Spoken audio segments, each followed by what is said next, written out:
What's up, guys? Nick Rapazzi here, and thank you for tuning into the channel. So today is going to be a big day because this has been a problem since I've owned the car with the key fobs. I finally got the rcdlr and a new key fob in the mail. I got it about last week, but I had to wait until my friend was able to let me use his Tech 2 so we can program it. And before I head out over there, what I'm going to do is I'm going to take out the dashboard radio, get the old rcdlr exposed and unbolted, and just leave it in so I can at least drive the car here. So I'm going to take you guys through taking it apart and where it actually is and how to get it out, and just have it all ready so I can replace that in the parking lot, get it all fixed up with the Tech 2, get it programmed to the car with the VIN, and then I'll put it back together at his shop. The reason why I'm doing it here is I don't want to take up too much of his time. It is a working shop and I'm going in the middle of the day on the lunch break, so I want to just make it real easy, get it done, and then put it together afterwards. But I'll take you guys through taking it off. You do got to take this off. There's a couple bolts on the side. This panel pops off. It's fairly simple. All the Corvette stuff comes apart pretty easy. It's all like clips and a few bolts. They're like Torx bits, and then I want to say a couple 10 mils. I don't remember the exact size, but you guys will find out with me. All right, so take off this panel right here. It's just 4 Torx bolts right here. So I'm going to take those out, and then we'll get to taking everything else out.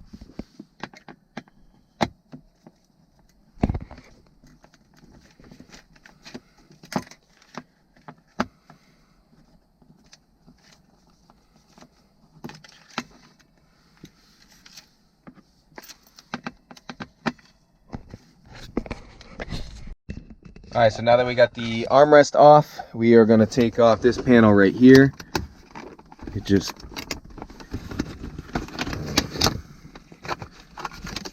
Which is held in by these two. I think those are 10 mil. They might be 8s, but let's check and see if they are the actual 10s, and if not, I'll go for an 8. They definitely look a lot smaller, so yeah. Actually, I think those are 7s, so let me go get a 7 mil, and then we'll get this panel off. All right, so we got those 2 7 mil bolts out right there. This should just pop out. See it over there, and it just comes right out. It's held in with clips, and that's that. So the next thing you're going to want to do is you're going to want to pop this up. There's 2 bolts holding it right behind here, and so I didn't start off the video with background information on actually diagnosing the no key fob detected signal that you get. So what happens is in the rcdlr there's a relay that you're supposed to hear 3 to 5 clicks when you go to sit in the car and get ready to fire it up. And what happens is I don't hear any of them, so that's how I knew that the relay inside the box is what's actually bad. Some people will take the box out, solder whatever's wrong, and put it back together. I didn't really want to go through that. It was like 150 bucks for the new key fob and the rcdlr. And another quick thing to check before you actually go through and ripping everything out and replacing stuff, there is a fuse under the hood to check the rcdlr to make sure that you didn't pop the fuse for it. But the car should start with the key in the glove box, and that's what I've been doing for the past 2 years pretty much, and I finally broke down and got it. And with the rcdlr, you can't just swap it out and start the car. The VIN number needs to get programmed into it, otherwise the 2 computers won't make a connection with each other and your car will just never start. So this is something that you either have to find somebody with a Tech 2, or you're gonna have to go down and take it to the dealership and pay them a couple $100 to either install it or just program it for you. But let's get the rest of this thing taken apart, and yeah, let's get this shit done. So after I unplugged the selective ride control, which I don't even need anymore because I already programmed that out when I did the shocks, if you've seen my suspension video that I did. But here's the 2 7 millimeter bolts you got to take out. You take these out, and then this whole thing pretty much just slides right out. It's very simple. There's nothing crazy to it. So let's get these out and we'll get this all taken care of. But don't forget that you got to unplug this, and just be very careful with the stuff up here. But this mostly just comes out fairly with ease.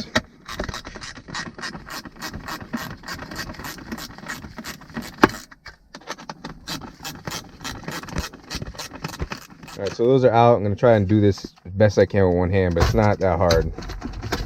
And that's it right there. Just put this in neutral so you can get it around that. And let me get to this plug. That's pretty much it, the whole thing out. I'm gonna get this unplugged right here.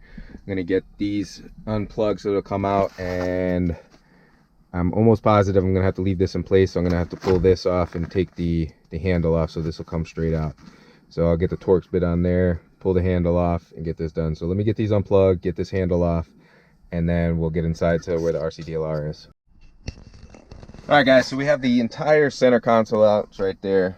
It was just the plugs for the heated seats, if you have them, plug for the cigarette lighter, another one for the cigarette lighter, and then the two switches for the selective ride control that I don't have, and I believe it's this one right here is for the traction control button. But the RCDLR, let me get a flashlight in there for you. So that's it right there. It's got two plugs, one's not in it. I already took one of the bolts out right there, as you can see, and then right back there there's another one. I'm pretty sure by taking that out I can pull this bracket out that holds it down. There's bolted to. There's two nuts or bolts holding it down.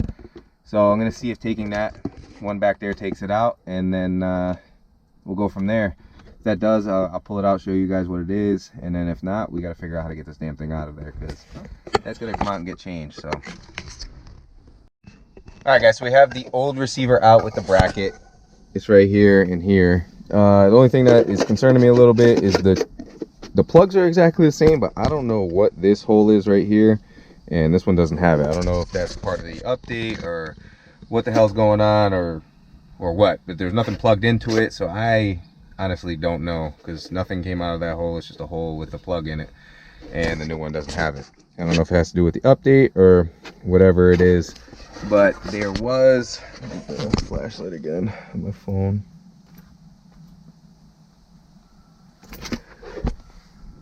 So there was a third bolt. Let's see if this can focus. Get the light in there. Right there. There's that third bolt. I didn't see it. I wound up just breaking the bracket, so I'm gonna pull that bolt, that nut out of there, and I'll just have two holding it in. It's not a big deal, but I hope that I have the actual right receiver. Otherwise, I'm gonna have to send this one back and get the correct one.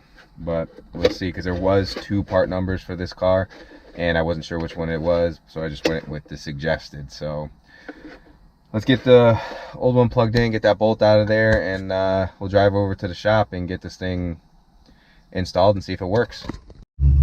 All right, so I'm letting the car warm up a little bit. Everything's out. It can be kind of weird driving like this. It's all crazy, but I got that thing just chilling up there, and we'll get this thing swapped out and programmed. So check in with you guys a little bit when I get there.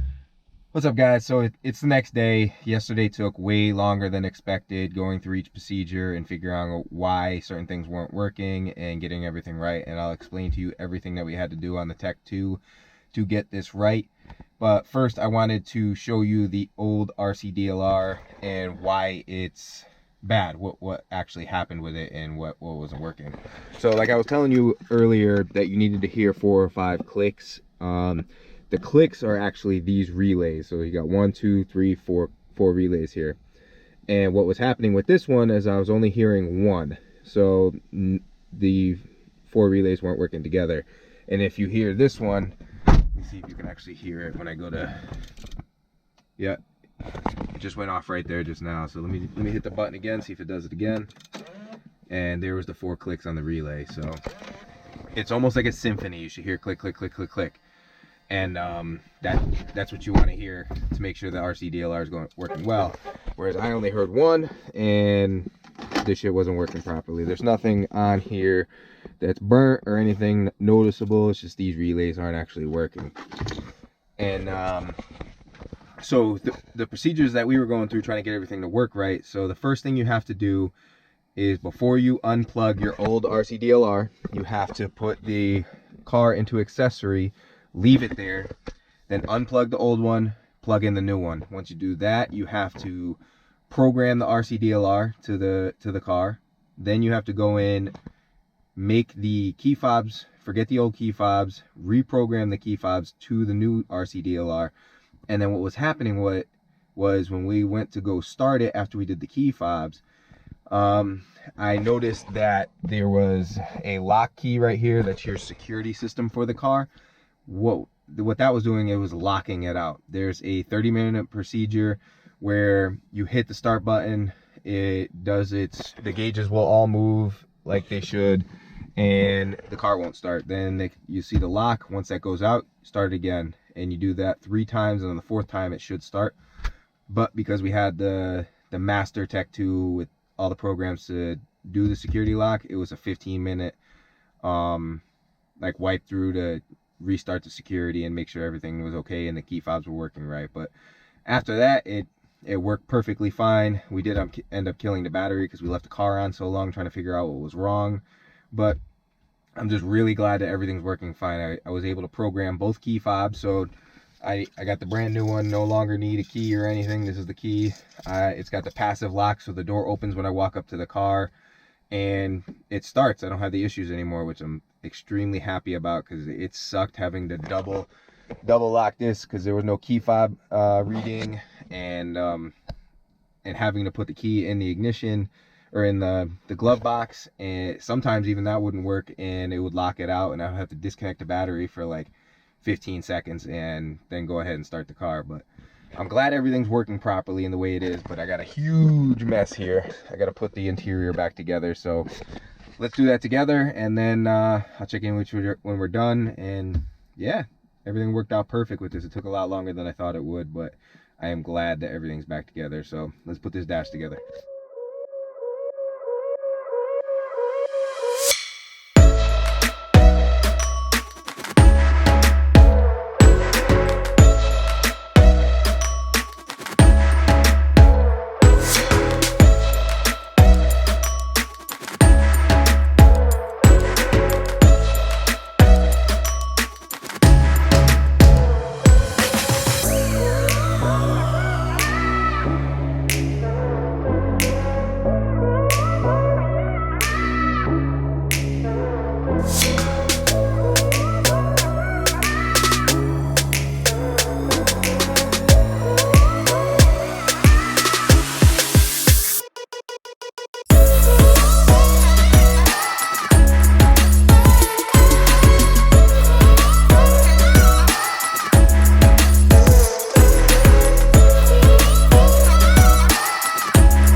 Alright guys, so that's it. Everything's back together.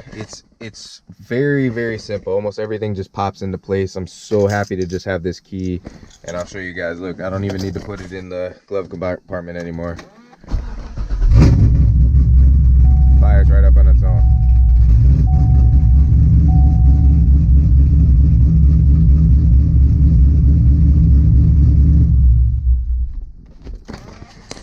It's kind of really nice to have everything back together and everything working properly the way that it should, and I can't be more happy that, because the keys never worked for this thing whatsoever. And I think the first month they worked, and then it went out after that. So hope you guys enjoyed this upload. It was all about fixing no key fob detected rcdlr problems. So hope it was helpful. Hope you guys are having a good week. Don't forget to subscribe. Please like this video, and I will talk to y'all later. Peace.